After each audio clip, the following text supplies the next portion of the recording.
ఈరోజు నేను కాకరకాయలు హార్వెస్ట్ చేస్తున్నానండి.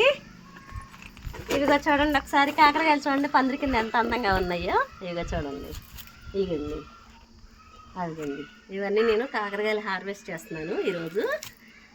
ఇగండి ఒకటి చాలా ముచ్చటగా అయితే ఉందండి. కాకరకాయలు చాలా బాగున్నాయి చూడండి. అదిగండి ఇంకా ఇక్కడ ఇదిగో చూడండి, ఇవండి ఈ చెట్టుకైతే ఈ 5 కాయలు వచ్చాయి. ఇంకటి ఉన్నాయండి. ఇదిగండి ఇంకా ఎక్కడ ఉన్నాయో చూద్దాము.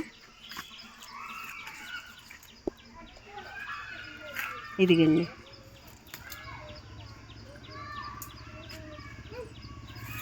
చూద్దాం ఉండండి, ఇంకా ఎక్కడ ఉంటాయి కాకరకాయలు. చాలాసార్లు కోసామండి, మొన్న వేసవకాలం కూడా బాగా వచ్చాయి.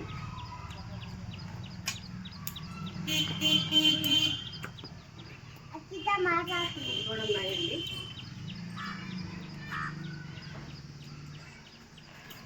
ఇంకా మటర్ కూడా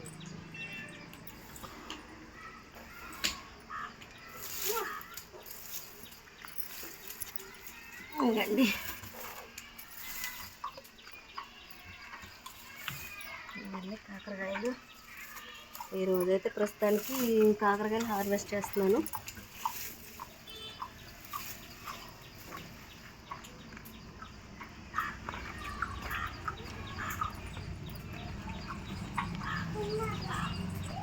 ఇదండి ఇక్కడ కూడా ఉన్నాయి. ఇదంతా ఇంకా తీసేస్తామండి, మళ్ళీ కొత్త మొక్కలు పెట్టాలి. అవ్వా పండిపోయింది, ఎంత బాగుందో చూడండి కాయి. ఇదిగండి ఇంకా ఉన్నాయి. ఇక చూడండి ఎన్ని కాయలు వచ్చాయో. నేను మీకు పదే చెప్తున్నాను అనుకోకండి, నేను ఇచ్చే లిక్విడేనండి. పుల్లటి మజ్జిగ, బియ్యం కడిగిన నీళ్ళు ఇస్తానండి. ఇదైతే చాలాసార్లు కాసాయి. సరే మళ్ళీ ఫైనల్గా ఒకసారి చూద్దామని చెప్పి తెస్తానండి. ఇది ఎలాగో పీకేస్తాము కాసేపు ఆగిన తర్వాత.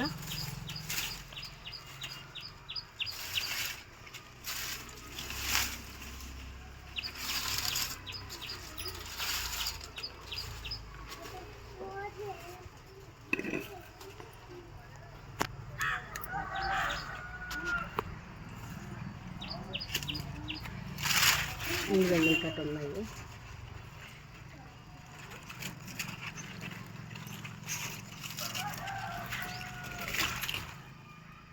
ప్లేట్ ఏదమ్మా. ఇవన్నీ ఇంకైతే పిల్లలు ఉన్నాయి, ఇంకా అటు వైపుకి వెళ్ళాలి. అయితే నేనైతే పీకేస్తున్నానండి. ఈ కాకరకాయలు చెట్టును ఈ బేర్లు కూడా తీసేసి మళ్ళీ కొత్తగా పెడుతున్నానండి. దీనికైతే అప్పుడు నేను ఒక లిక్విడ్ ఇచ్చాను, బాగానే ఉన్నాయి, బాగానే కాసాయి. కానీ నేను సెలవులకు వెళ్ళాను కదా, కోతులు కొంచెం తినేసింది, కొన్నేమో తను పిల్లలకు వాడింది, నాకు కూడా ఇచ్చింది. మీకు రోటి పచ్చడి ఉంచాను, దానిలో మన చెట్టు బీరకాయ వేసానండి.